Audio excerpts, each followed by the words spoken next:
Everyone, my self साक्षी। स्वागत है आप सभी का लैंग्वेज साक्षी में। आज हम बीएड प्रथम वर्ष के भौतिक शिक्षण के जो भी अति लघु उत्तरीय प्रश्न है उसको देखेंगे। तो चलिए देखते हैं। पहला प्रश्न है, विज्ञान के सहसंबंध के प्रकार बताइए। विज्ञान के सहसंबंध के प्रकार। विज्ञान में सहसंबंध के 3 प्रकार हैं। एकैक सहसंबंध, विज्ञान की विभिन्न शाखाओं का एक दूसरे से संबंध एकैक सहसंबंध कहलाता है। इसे आड़ा सहसंबंध भी कहते हैं। फिर है पारस्परिक सहसंबंध, एक ही विषय में एक ही शाखा के विभिन्न प्रकरणों को एक दूसरे से संबंधित करना पारस्परिक सहसंबंध कहलाता है। गुणात्मक सहसंबंध, एक विषय का दूसरे विषय के पारस्परिक संबंध गुणात्मक सहसंबंध कहलाता है। इसे रेखीय सहसंबंध भी कहते हैं। उसके बाद फिर दूसरा प्रश्न है, माध्यमिक विद्यालयों में विज्ञान पाठ्यक्रम में सुधार हेतु सुझाव दीजिए। तो चलिए देखते हैं। विज्ञान पाठ्यक्रम में सुधार हेतु सुझाव। माध्यमिक विद्यालयों में विज्ञान पाठ्यक्रम में सुधार हेतु निम्नलिखित सुझाव प्रस्तुत है। पहला है, विज्ञान का पाठ्यक्रम छात्रों की आयु को ध्यान में रखते हुए बनाना चाहिए, जिससे उनके जीवन में विज्ञान की शिक्षा लाभदायक सिद्ध हो तथा वह अपनी दैनिक समस्याएं सुलझा सकें। दूसरा है, विज्ञान के पाठ्यक्रम में विविधता तथा लचीलापन होना चाहिए। तीसरा है, माध्यमिक स्तर पर कुशाग्र बुद्धि के छात्रों के लिए पाठ्यक्रम का विशेष ध्यान होना चाहिए। चौथा है, विज्ञान का पाठ्यक्रम छात्रों के अनुभव पर आधारित होना चाहिए। इसमें जीवन के सभी पक्ष सम्मिलित होने चाहिए। पांचवा है, माध्यमिक स्तर पर विज्ञान का पाठ्यक्रम करके सीखने पर आधारित होना चाहिए, जिससे छात्रों को वैज्ञानिकों की तरह अन्वेषण करने की स्थिति में कार्य करने का अवसर प्राप्त हो सके। फिर तीसरा प्रश्न है, विज्ञान शिक्षण में सहसंबंध से लाभ बताइए। तो विज्ञान शिक्षण में सहसंबंध के लाभ। विज्ञान शिक्षण में सहसंबंध के निम्नलिखित लाभ हैं। पहला है, विद्यार्थी विषय का सूक्ष्म अध्ययन कर लेते हैं। दूसरा है, विद्यार्थी विभिन्न समस्याओं को हल करने में प्रसन्नता का अनुभव करते हैं। तीसरा है, सहसंबंध द्वारा पढ़ा गया ज्ञान विद्यार्थियों के मस्तिष्क का अस्थायी अंग बन जाता है। सहसंबंध संपूर्ण पाठ्यक्रम को एक इकाई के रूप में प्रस्तुत करता है। पांचवा है, विद्यार्थी को चहुमुखी विकास के अवसर मिलते हैं। छठा है, विद्यालय एवं समुदाय के बीच की दूरी को कम करने में सहायता मिलती है। सातवां है, समन्वय ज्ञान की संकीर्णता को कम करता है। आठवां, यह शिक्षा के स्वाभाविक रूप को संवारता है। नौवां, इसमें कार्य करके सीखो शिक्षण सूत्र का उपयोग होता है। 10वां है, यह अध्यापक के दृष्टिकोण को व्यापक बनाता है। चौथा प्रश्न है, वैश्वीकरण से आप क्या समझते हैं। तो देखते हैं। वैश्वीकरण एक ऐसी प्रक्रिया है जिसमें हर समय और दूरी के समस्त अवरोधों को समाप्त करते हेतु विश्व के किसी भी स्थान में स्थित व्यक्तियों एवं समुदाय को आर्थिक, राजनीतिक और सामाजिक सांस्कृतिक दृष्टि से भली भांति अंतः संबंधित कर सकते हैं। फिर पांचवा प्रश्न है, विज्ञान शिक्षण से सहसंबंध की सीमाएं स्पष्ट कीजिए। विज्ञान शिक्षण से सहसंबंध की सीमाएं निम्नलिखित हैं। पहला है, एक ही विधि का प्रयोग सभी शिक्षण परिस्थितियों में नहीं किया जा सकता। दूसरा, सभी अध्यापक प्रत्येक स्थिति में इसे सफलतापूर्वक प्रयोग में नहीं ला सकते। तीसरा, बड़ी कक्षाओं में प्रयोग नहीं किया जा सकता। चौथा, सांस्कृतिक विषयों को सहसंबंध के माध्यम से नहीं पढ़ाया जा सकता। पांचवा, सहसंबंध के माध्यम से किसी विषय का गहन अध्ययन विशिष्ट पक्ष को दृष्टिगत रखते हुए करना चाहिए। फिर छठा है, विज्ञान से आप क्या समझते हैं। तो विज्ञान शब्द की उत्पत्ति लैटिन भाषा के साइंटिया शब्द से हुई है, जिसका अर्थ है ज्ञान या जानना। विज्ञान उन प्रयोगात्मक परीक्षणों की एक संचित और उन्नत श्रृंखला है जिनके सिद्धांतों और प्रयोगों का जन्म होता है। यही सिद्धांत और धारणाएं आगे किए जाने वाले प्रायोगिक परीक्षणों में प्रकाश के आंशिक परिवर्तनों को ग्रहण करते रहते हैं। ज्ञान एक पिंड होने के साथ ज्ञानार्जन करने की प्रक्रिया है। फिर भौतिक विज्ञान के भौतिक विज्ञान शिक्षण के लक्ष्य और उद्देश्य से जो क्वेश्चन बनते हैं उसको देख लेते हैं। तो पहला प्रश्न है इसमें, RCEM विधि की विशेषता स्पष्ट कीजिए। इस विधि की प्रमुख विशेषताएं निम्न हैं। इस विधि के अंतर्गत मानसिक क्रियाओं को विशेष महत्व दिया जाता है। शैक्षिक उद्देश्यों को सरलता के साथ लिखा जा सकता है। मानदंड परीक्षा में संबंधित प्रश्नों की रचना सफलतापूर्वक की जा सकती है। इस विधि ने प्रक्रिया को अधिक महत्व दिया है। पांचवा है, भारतीय परिस्थितियों में विकसित होने के फलस्वरूप यह विधि अपेक्षाकृत अधिक उपयोगी सिद्ध हो गई है। इस विधि के आधार पर समस्त प्रकार के शैक्षिक उद्देश्यों को व्यवहारिक रूप में लिखा जा सकता है। दूसरा प्रश्न है, RCEM उपागम की सीमाएं बताइए। तो इसकी सीमाएं चलिए देखते हैं। पहला है, विभिन्न उद्देश्यों हेतु दी गई मानसिक क्रियाओं की संख्या में बहुत अधिक भिन्नता है। दूसरा, इस विधि के अंतर्गत दी गई मानसिक योग्यताओं की संख्या अपर्याप्त है। तीसरा, इस विधि के अंतर्गत यह निर्णय कर पाना कठिन हो जाता है कि किस पाठ्य वस्तु के तत्व को किस मानसिक प्रक्रिया से संबद्ध किया जाए। चौथा है, प्रयोग के आधार पर यह भी स्पष्ट हुआ है कि यह विधि केवल ज्ञानात्मक पक्ष के लिए अधिक उपयुक्त है। पांचवा, यह विधि कक्षागत परिस्थितियों में बहुत अधिक सहज प्रतीत नहीं होती है। तीसरा प्रश्न है, ब्लूम के शैक्षिक उद्देश्यों को बताइए। ब्लूम के द्वारा निम्नलिखित शैक्षिक उद्देश्य बताए गए हैं। शैक्षिक उद्देश्यों का निर्धारण दर्शन के द्वारा होता है। शैक्षिक उद्देश्य व्यापक होते हैं। शैक्षिक उद्देश्य एक सामान्य कथन है। शैक्षिक उद्देश्य का क्षेत्र व्यापक है। विद्यालय के सभी विषयों के शैक्षिक उद्देश्य समान होते हैं। फिर है विज्ञान शिक्षण। विज्ञान शिक्षण के उद्देश्यों के मुख्य मापदंडों का उल्लेख कीजिए। तो उद्देश्य निर्धारित करने के लिए विभिन्न मापदंड हैं, जिनमें से कुछ मुख्य मापदंड निम्नलिखित हैं। पहला है, उद्देश्यों को मनोवैज्ञानिक सिद्धांतों पर आधारित होना चाहिए। दूसरा, इन उद्देश्यों को प्रजातांत्रिक शिक्षा जगत में सभी स्थानों पर मान्यता मिलनी चाहिए। तीसरा है, उद्देश्यों को ऐसा होना चाहिए कि साधारण परिस्थिति में उसकी प्राप्ति संभव हो सके। चौथा है, उद्देश्यों को ऐसा होना चाहिए कि अध्यापक उनका प्रयोग कर सके, अर्थात उद्देश्य उपयोगी हो सके। पांचवा है, उद्देश्य से यह संभव होना चाहिए कि कक्षा की पढ़ाई में बालक के व्यवहार में प्रत्याशित परिवर्तन हो सके। अब तीसरा चैप्टर है भौतिक विज्ञान शिक्षण की विधियाँ। इसमें जो भी अति लघु उत्तरीय प्रश्न है उसके देख लीजिए उत्तर क्या क्या है। पहला है, परियोजना विधि के लाभ बताइए। तो परियोजना विधि के लाभ, पहला है, इस विधि में छात्र निश्चित उद्देश्य के लिए कार्यरत रहते हैं। इस विधि में छात्र स्वयं अपना कार्य नियोजित करते हैं, कार्यान्वित करते हैं और उसका मूल्यांकन करते हैं। तीसरा है, इस विधि में छात्र अर्थपूर्ण कार्य में पूर्ण संलग्नता से कार्य करते हैं। चौथा, छात्र प्राकृतिक वातावरण में कार्य करने का अवसर पाते हैं। पांचवा, अधिक वास्तविकता एवं सामाजिक परिप्रेक्ष्य में होता है। छठा है, छात्र स्वयं के उत्तरदायित्व पर कार्य को संगठित करते हैं। सातवां, छात्रों को प्रोजेक्ट चयन करने में स्वतंत्रता है और वे अपनी आवश्यकता एवं रुचि के अनुसार कार्य करते हैं। दूसरा प्रश्न है, प्रयोगशाला विधि के गुणों का उल्लेख।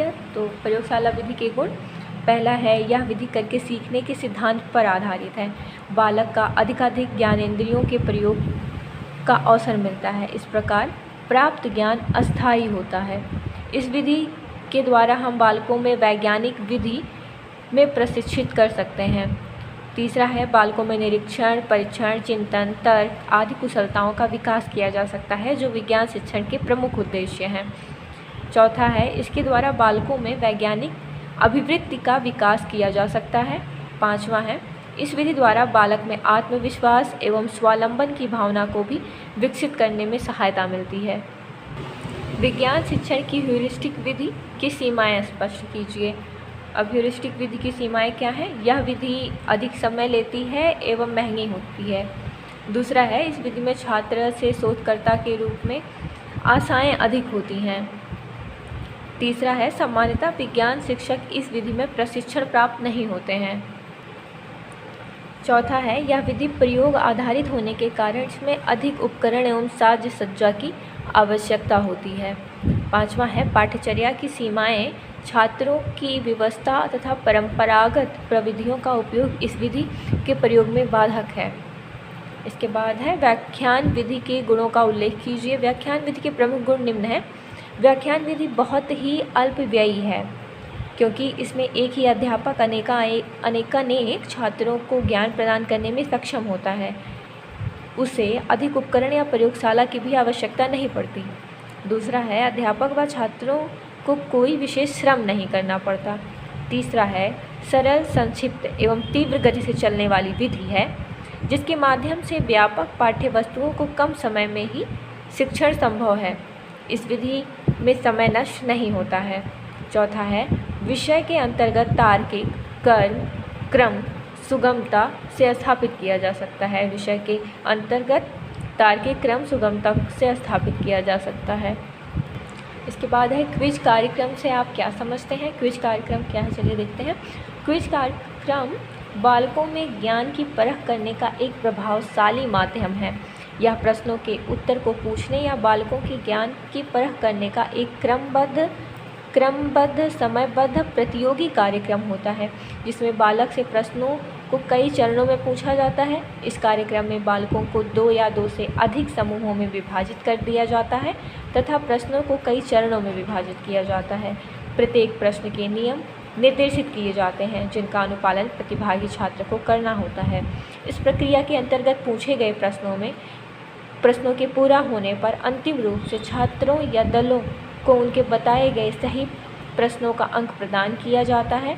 इस तरह वे सर्वाधिक अंक प्राप्त करने वाले छात्र या दल को विजेता घोषित किया जाता है। इसमें कम अंक प्राप्त करने वालों को क्रमशः द्वितीय, तृतीय एवं चतुर्थ स्थान दिया जाता है। उसके बाद है, ह्यूरिस्टिक विधि के लाभ स्पष्ट कीजिए। ह्यूरिस्टिक विधि के कुछ लाभ निम्न हैं। ह्यूरिस्टिक विधि विज्ञान की प्रकृति के निकट है। छात्रों में अनेक कौशल विकसित है, जैसे उपकरणों को व्यवस्थित करना, प्रयोग करना आदि। तीसरा है, छात्रों में सावधानी और स्वच्छता की आदत विकसित होती है।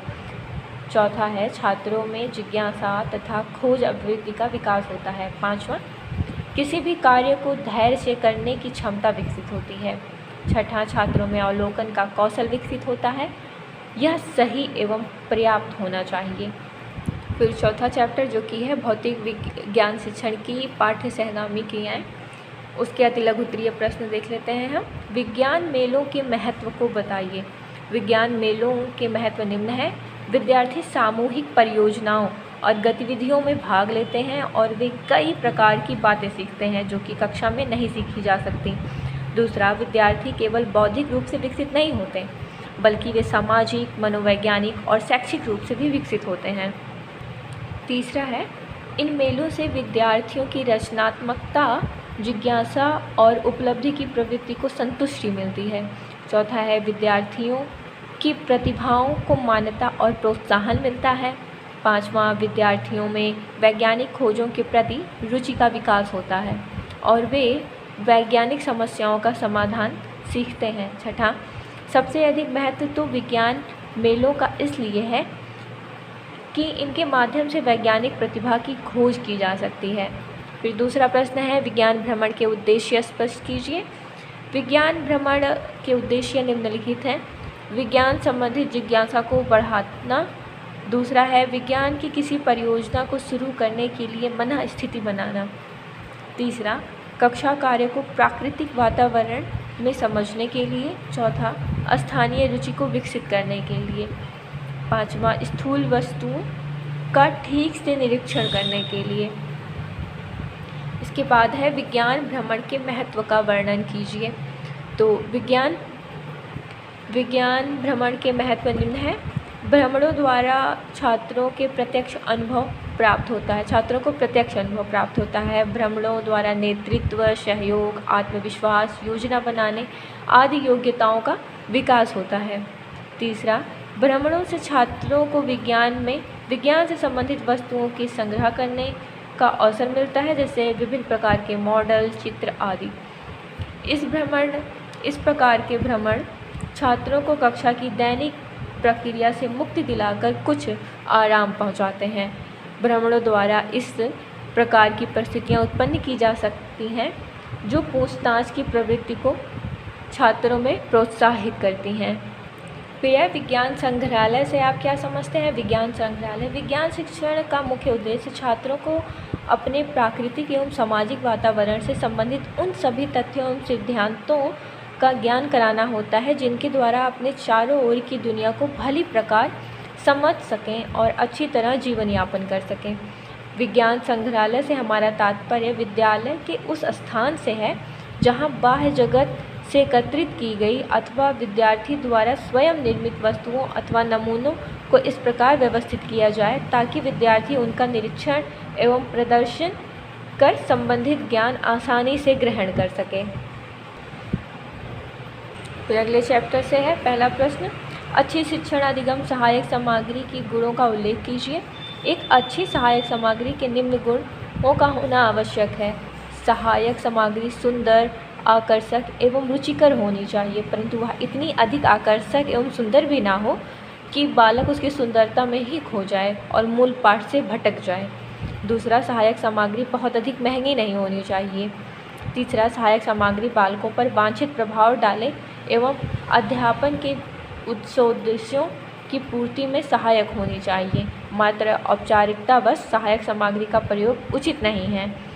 चौथा है, प्रयुक्त सहायक सामग्री इतनी स्पष्ट एवं बड़ी होनी चाहिए ताकि कक्षा का प्रत्येक विद्यार्थी अपनी जगह बैठा हुआ ही उसे भली प्रकार देख और समझ सके। फिर है कंप्यूटर से आप क्या समझते हैं? कंप्यूटर शब्द की उत्पत्ति अंग्रेजी के शब्द कंप्यूट से हुई है जिसका अर्थ है गणना करना। कंप्यूटर के विकास के प्रारंभिक काल में इसका मुख्य कार्य केवल गणना करना ही था, परंतु तकनीकी विकास के साथ कंप्यूटर के कार्यों में भी वृद्धि हुई है। कंप्यूटर में ये कार्य 4 चरणों में होते हैं। पहला है आंकड़ों को ग्रहण करना, आंकड़ों का संचयन करना। दूसरा, तीसरा है आंकड़ों का विश्लेषण करना। चौथा है परिणाम देना।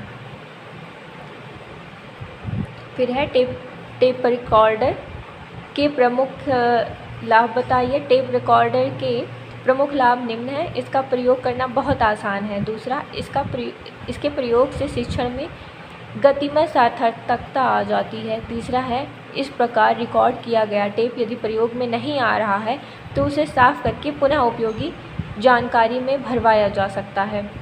चौथा है, महान विभूतियों के भाषण एवं प्रेरणादायक विचार सुरक्षित रहते हैं। पाँचवां, इनके प्रयोग से समय की बचत होती है। छठा, इनके माध्यम से विचित्र तथ्यों, विचारों, घटनाओं आदि के पारस्परिक संबंध का ज्ञान होता है। सातवां, एक बार रिकॉर्ड की गई बातें बार बार सुनी जा सकती हैं। शिक्षण अधिगम सहायक सामग्री के लाभ बताइए। तो इसमें है शिक्षण सहायक सामग्री के लाभ निम्न है। इसके द्वारा शिक्षण में रोचकता उत्पन्न होती है।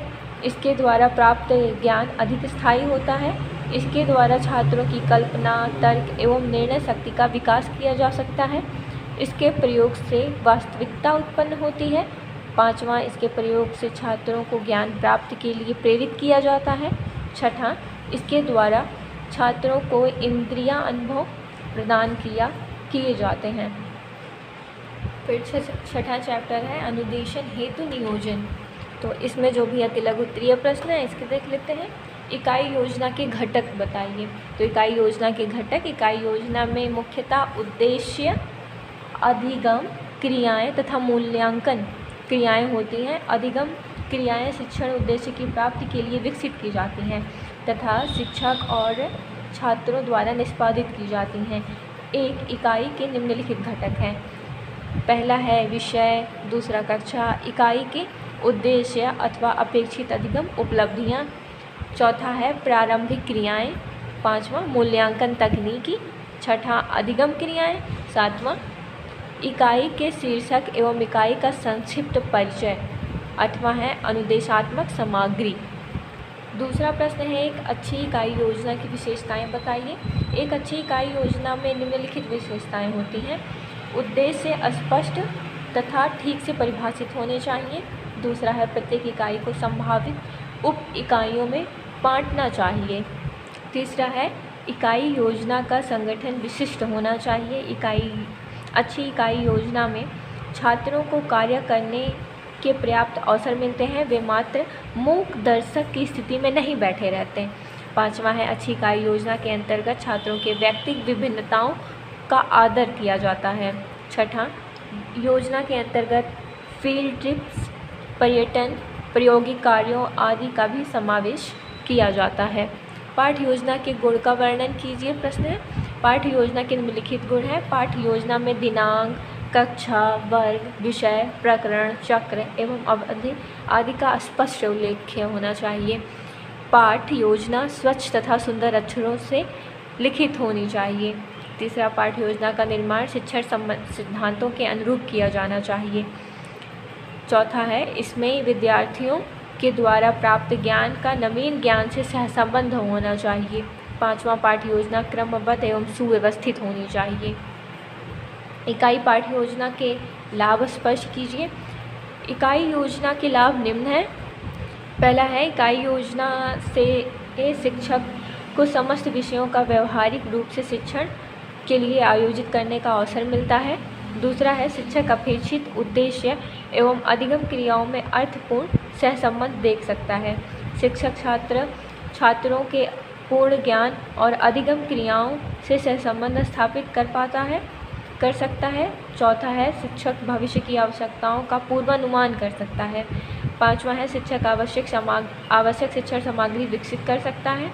छठा, सामान्य एवं विशिष्ट उद्देश्यों के स्पष्टीकरण में सहायता मिलती है। अगला प्रश्न है पाठ्य योजना की रूपरेखा।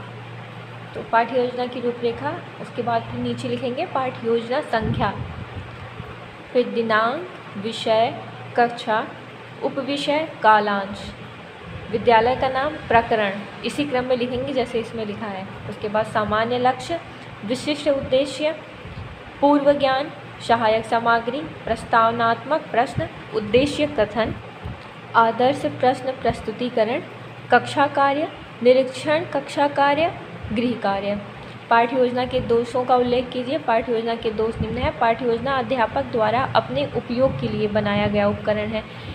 इसका उपयोग अध्यापक करता है, अध्यापक इससे प्रशासित नहीं होता है। यदि कक्षा में ऐसी परिस्थिति बनती है कि शिक्षक को संपूर्ण योजना में परिवर्तन करना हो तो वह ऐसा कर सकने के लिए स्वतंत्र है। तीसरा है पाठ्य योजना का निर्माण शिक्षक की कुछ मान्यताओं पर आधारित है। यह भी संभव है कि ये मान्यताएं पूर्ण रूप से अथवा आंशिक रूप से सही ना हो।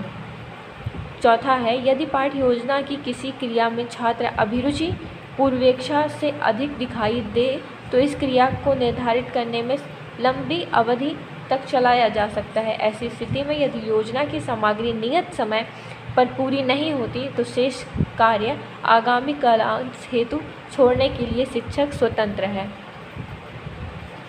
इसके बाद है यदि योजना में कोई क्रिया छूट गई है और विद्यार्थी उसको सम्मिलित करना चाहते हैं तो शिक्षक को चाहिए कि वह इसका समावेश तत्परता से करें। इकाई योजना की सीमाएं स्पष्ट हैं। इकाई योजना की अपनी कुछ सीमाएं भी हैं जो इस प्रकार हैं। इस योजना में योग्य, परिश्रमी एवं कुशल शिक्षकों की आवश्यकता होती है तथा प्रायः जिनका अभाव रहता है। कभी कभी योजनाओं को ठीक से व्यवस्थित न कर पाने के कारण छात्र आवश्यक रूप से दुविधा में पड़ जाते हैं तथा उनका उत्साह कम हो जाता है। तीसरा है इस योजना के अंतर्गत विभिन्न क्रियाओं का आयोजन करना प्रत्येक विद्यालय के लिए संभव नहीं। चौथा है यह योजना छात्रों की तर्क शक्ति, स्मरण शक्ति, निरीक्षण शक्ति आदि का पूर्ण विकास नहीं कर पाती है। पाँचवा, छोटी कक्षाओं में मूल्यांकन कार्य संभव प्रतीत नहीं होता है। सातवां चैप्टर है भौतिक विज्ञान शिक्षण में मूल्यांकन। तो इसमें प्रश्न है मूल्यांकन के सिद्धांत का उल्लेख कीजिए। मूल्यांकन के प्रमुख सिद्धांत निम्न हैं। मूल्यांकन के सिद्धांतों एवं एथिक्स का ध्यान रखना चाहिए। दूसरा है मूल्यांकन किसी निश्चित उद्देश्य की प्राप्ति के लिए किया जाना चाहिए। साथ ही मूल्यांकन को भी अंत न समझकर उसे दूसरी चीज़ों के प्राप्ति का साधन मानकर चलना चाहिए। मूल्यांकन करते समय मूल्यांकनकर्ता को अत्यंत सावधानीपूर्वक कार्य करना चाहिए तथा संभावित दोषों से बचने का पूरा प्रयत्न करना चाहिए। चौथा है जब तक मूल्यांकन का उद्देश्य भली भांति सावधानी से परिभाषित ना कर लिया जाए तब तक मूल्यांकन के उपकरणों का चयन अथवा उनके विकास पर ध्यान नहीं दिया जाना चाहिए। दूसरा प्रश्न है, मूल्यांकन का अर्थ स्पष्ट कीजिए। मूल्यांकन का अर्थ बच्चे के शारीरिक, मानसिक, नैतिक, सामाजिक, भावात्मक और बौद्धिक शक्तियों से संबंधित विकास की निरंतर पड़ताल से है। इसलिए यह शिक्षा के उद्देश्यों की प्राप्ति की शिक्षण विधियों और प्रशिक्षण अनुभव आदि की निरंतर जांच पड़ताल करता है ताकि शिक्षा की क्रियाशील और स्वयं विकासशील बनाया जाए। मूल्यांकन में मापन और मूल्यात्मक निर्णय समाविष्ट है। मूल्यांकन एक गुणात्मक निर्णय करने की प्रक्रिया है, जबकि मापन एक रूप से आंकिक है। मापन के बिना मूल्यांकन संभव ही नहीं है। मापन की सीमाएं होती हैं तथा किसी सीमा के बाहर हम तथ्यों या गुणों का मापन नहीं कर सकते। फिर है, मूल्यांकन प्रविधियों का वर्गीकरण कीजिए। विद्यालय में विज्ञान के लिए उपयोग में ली जाने वाली मूल्यांकन प्रविधियों को 2 वर्गों में विभाजित किया जाता है, परिणात्मक प्रविधि, गुणात्मक प्रविधि। परिणात्मक प्रविधि देखते हैं। मूल्यांकन की इन प्रविधियों की विश्वसनीयता, वैधता, उपयोगिता अधिक होती है। इनमें विभिन्न परीक्षाओं को सम्मिलित किया जाता है। परीक्षाएं 3 प्रकार की होती हैं, मौखिक, लिखित, प्रायोगिक। लिखित परीक्षाएं पुनः 2 प्रकार की हो जाती हैं, निबंधात्मक और वस्तुनिष्ठ। वस्तुनिष्ठ प्रश्न भी कई प्रकार के होते हैं, एक शाब्दिक, अति लघुत्तरात्मक, लघुत्तरात्मक। फिर चौथा है, मूल्यांकन की प्रमापीकृत विधियों का उल्लेख कीजिए। किसी भी विद्यार्थी का सही मूल्यांकन करने के लिए आवश्यक है कि उससे संबंधित समस्त सूचनाओं का ज्ञान प्राप्त किया जाए। अध्यापक अधिकतर अप्रमापीकृत विधियों से भी सूचनाएं एकत्रित करते हैं। ये विधियां निम्नलिखित हैं। निर्धारण मापनी, दूसरा है आकस्मिक निरीक्षण अभिलेख, आत्मकथा जांच सूची, संचयी आलेख पत्र, व्यक्तिचित्र अध्ययन, मतावली अथवा अभिवृत्ति प्रमापनी। इसमें पहला प्रश्न है, निदात्मक परीक्षण की 3 परिभाषाएं दीजिए। निदात्मक परीक्षण की 3 परिभाषाएं निम्न है। मर्सेल के अनुसार जिस शिक्षण में छात्र की विशिष्ट त्रुटियों का निदान करने का विशेष प्रयास किया जाता है उसको बहुधा निदात्मक शिक्षण कहा जाता है। गुड एंड ब्रॉफी के अनुसार निदात्मक शिक्षण अधिगम में छात्रों की कठिनाइयों के विशिष्ट स्वरूप का निदान करने के लिए उनके उत्तरों की सावधानी से जांच करने की प्रक्रिया का उल्लेख करता है। गुड के अनुसार निदान का अर्थ है अधिगम संबंधी कठिनाइयों एवं कमियों के स्वरूप का निर्धारण। दूसरा प्रश्न है, क्रियात्मक अनुसंधान के उद्देश्य बताइए। क्रियात्मक अनुसंधान के प्रमुख उद्देश्य निम्न है। पहला, विद्यालय की कार्यप्रणाली में विकास तथा सुधार करना। दूसरा, विद्यार्थियों तथा शिक्षकों में प्रजातंत्र के वास्तविक गुणों का विकास करना। विद्यालय की कार्यप्रणाली को प्रभावशाली, विद्यालय के परंपरागत रूढ़िवादिता तथा यांत्रिक वातावरण को समाप्त करना। विद्यार्थियों के निष्पत्ति स्तर को ऊंचा उठाना। फिर तीसरा है, निदात्मक परीक्षाओं के उद्देश्य स्पष्ट कीजिए। निदात्मक परीक्षाओं के प्रमुख उद्देश्य इस प्रकार हैं। अध्यापक को अपनी अध्यापन प्रक्रिया में समुचित सुधार हेतु परामर्श प्रदान करना। विद्यार्थी एवं अभिभावकों को शैक्षिक एवं व्यावसायिक निर्देशन प्रदान करना। छात्र की विषय संबंधी कमियों, हीनताओं तथा कठिनाई की जानकारी प्राप्त करना। शिक्षण अधिगम की परिस्थितियों को प्रभावशाली बनाना। विभिन्न विषय संबंधी विशिष्टताओं एवं कमियों के आधार पर पाठ्यपुस्तकों अथवा पाठ्यक्रम में परिवर्तन हेतु संस्तुति करना। चौथा प्रश्न है, निदात्मक परीक्षाओं के गुण लिखिए। किसी निदात्मक परीक्षा को अध्यापक एवं छात्रों की दृष्टि से उपयोगी होने के लिए निम्नलिखित गुणों का होना अपेक्षित है। ये परीक्षाएं पाठ्यक्रम का अभिन्न अंग होती हैं। ये परीक्षाएं प्रमापीकृत होती हैं, परंतु कुछ विशेषताओं का विचार है कि निदात्मक परीक्षाओं को प्रमापीकृत नहीं किया जाता है। तीसरा है, ये परीक्षाएं विशिष्ट उद्देश्यों के अनुरूप होती हैं। चौथा, ये परीक्षाएं बालक की विषय संबंधी कमजोरी का निदान करके उसके उपचार की व्यवस्था करती हैं। पाँचवा, इन परीक्षाओं के समय सीमा निर्धारित नहीं की जाती। छठा, ये परीक्षाएं विश्लेषणात्मक होती हैं और किसी भी प्रकार के अंशों का पूर्ण विश्लेषण करती हैं। सातवां, इन परीक्षाओं का आधार ऐसे तथ्य या मानक होते हैं जिन्हें प्रयोगों के आधार पर स्थापित किया जाता है। पांचवा प्रश्न है क्रियात्मक अनुसंधान की उपयोगिता। क्रियात्मक अनुसंधान की उपयोगिता निम्न है। इसके द्वारा विद्यालय की कार्य पद्धति में संशोधन और सुधार होता है। दूसरा, इसके द्वारा विद्यालय में जनतंत्रात्मक मूल्यों की स्थापना पर बल दिया जाता है। तीसरा, क्रियात्मक अनुसंधान विद्यालय के यांत्रिक एवं परंपरागत परिवेश को समाप्त करने में उपयोगी है। चौथा, यह शिक्षकों में परस्पर स्नेह, सहयोग, सद्भावना आदि गुणों का संवर्धन करता है। पांचवा, यह शिक्षकों, प्रधानाचार्यों, प्रबंधकों आदि की वैज्ञानिक और वस्तुनिष्ठ विधियां अपनाने के लिए प्रोत्साहित करता है। इसके बाद है टीचर शब्द का विश्लेषण। टीचर शब्द का विश्लेषण इस प्रकार है। टी, ट्रूथफुल एंड टॉलरेंट अर्थात विश्वसनीय एवं धैर्यवान। ई फॉर इफिशिएंट मतलब कुशल। ए, एफेक्शनेबल मिलनसार। सी है cheerful and command over subject प्रसन्नचित्त तथा विषय पर आधारित। H for health physical mental स्वास्थ्य शारीरिक और मानसिक। E for energetic and eager कार्य करने की शक्ति एवं लगन। R for resourceful and regular साधन संपन्नता एवं नियमित कार्य प्रणाली। विज्ञान शिक्षक की प्रमुख विशेषताएं लिखिए। विज्ञान शिक्षण की प्रमुख विशेषताएं। विज्ञान शिक्षण की प्रमुख विशेषताएं निम्न हैं। धैर्यवान एवं सहिष्णु, पक्षपात रहित होना।